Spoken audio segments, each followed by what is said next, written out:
ces deux possibilités, Julie, alors que David Bellion va rentrer et qu'on va se taire, Laurent. On va tous se taire pour la sortie de Yoann Gourcuff.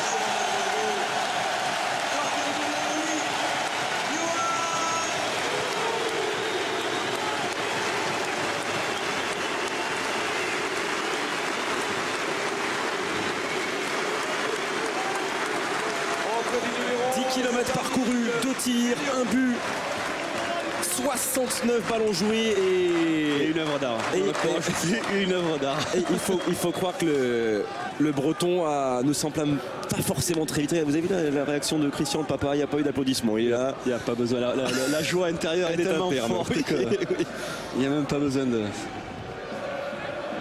Hors-jeu pour Peggy Luyindula.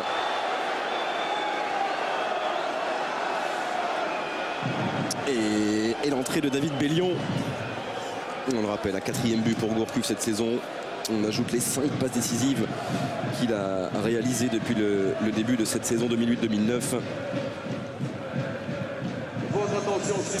Effectivement, il n'y a pas grand-chose pour Luyindula.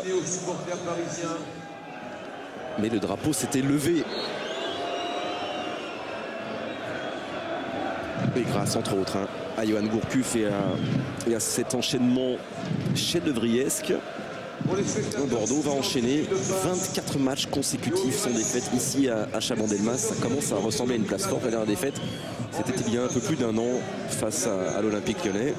4 buts marqués à Monaco, 3 buts ce soir, avec des vraies intentions offensives. Rappelons-nous, lors de la deuxième mi-temps à Monaco, ils ont joué avec pratiquement 8 attaquants.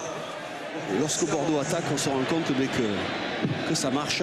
Et ils ne sont plus qu'à un seul but de l'OM. Oui, de Marseille, le but, le voilà peut-être. Le voilà, le 4e but avec Fernando Menegazzo dans les 4 dernières minutes. Oh, ce sera la souffrance jusqu'au bout pour le Paris Saint-Germain. 4-0 pour les Girondins de Bordeaux. 3-0, c'était le tarif. Là, l'addition se force un peu plus. C'est Fernando, c'est cher payé quand même pour les Parisiens. C'est très cher payé. Il allait vite. Là pour le coup il a été beaucoup plus vite que toute la défense bordelaise. C'est lui qui au départ et qui décale le coup franc et ensuite il bénéficie d'un tacle. Je crois que c'est Claude Makelele qui tacle ce ballon et malheureusement qui revient dans les pieds de Menegazzo et ensuite... Il y a du sang-froid ensuite. Il y a du sang-froid. Je suis à côté de Yoann Gourcuff justement pour commenter ce but. Et il est plus beau que le tien celui-là. il est plus beau que le tien celui-là. Il est beau aussi, belle fin de frappe.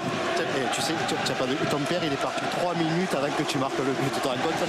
Il est revenu après, il était sur l'autoroute et déjà il est revenu. Non, je sais qu'il était bien arrivé avant le match, donc voilà, je suis content qu'il soit venu. C'est la première fois cette saison, donc c'est bien.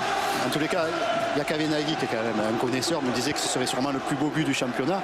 Quand tu l'as enchaîné, tu l'as fait avec ton inspiration, tu as fait ça comme ça et finalement c'était super. Tu as mis la pointe aussi à la fin. Ouais, c'est un but un peu à la Fernando Menegazzo et à Lorient il avait marqué d'un pointu comme ça et c'est un peu sa spécialité. Là j'enchaîne le dribble, derrière je me pose pas de questions, le ballon arrive dans ma course et je pouvais pas trop la prendre extérieure ni intérieur du pied, donc j'ai enchaîné du pointu et puis avec un maximum de réussite elle est rentrée, mais c'est surtout bien parce qu'on a fait une super première mi-temps et on a réussi à marquer des buts et pour l'instant on n'en prend pas, donc c'est bien. Il y a la script dans le cadre qui nous dit est-ce que tu vas te mettre à poil encore après le but que tu viens de marquer à la fin de la rencontre? Non, ça c'est terminé. C'est terminé. Une fois contre Valenciennes, après le match j'avais changé le maillot avec un joueur de Valenciennes. Pas changé que le maillot. Ouais.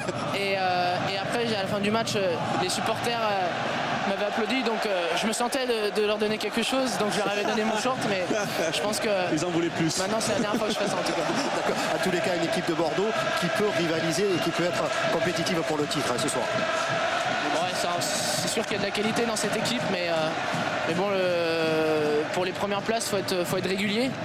Et c'est vrai que même si on a fait une première partie de saison satisfaisante, je pense qu'on manque encore un peu en constance dans le match. Par exemple à Monaco on fait une première mi-temps catastrophique et après en deuxième mi-temps on réagit, mais bon ça ne pourra pas toujours nous sourire comme ça, donc il faut vraiment qu'on soit concentré à tous les matchs.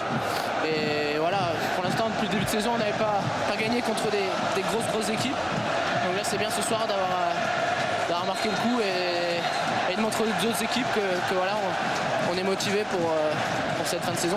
Et puis il y a une chose qu'il faut voir, quand même 4 buts à Monaco, 4 buts ce soir, ça veut dire que maintenant vous avez le ballon et puis vous êtes efficace devant. Ça c'était aussi une des clés, je dirais, pour Bordeaux cette année. Ouais, c'est sûr, en première partie de saison, par exemple à Lyon ou à Paris, on avait le monopole du ballon, on se procurait des occasions, mais on n'arrivait pas à être efficace offensivement, et défensivement on prenait des buts trop facilement. Donc là c'est bien de ne pas avoir pris de but pour la confiance, pour la défense, et puis d'un point de vue offensif, c'est vrai qu'il y a énormément de qualité dans cette équipe. Même sur le banc, on peut voir avec les entrées de Yoann Gouffran ou de David Bellion, il y a vraiment des joueurs de qualité dans cette équipe. Ok, bon, merci en tout cas. Ça, c'est de l'analyse. Ça, c'est de l'analyse. Malheureusement, effectivement, on a une pensée pour la Scric. Oui, elle est à la maison, c'est pour ça. Oui. C'est quelqu'un pour le regarder. On a une pensée pour elle. Effectivement, c'est une bonne analyse. 4-0. Petite pensée pour Chamac.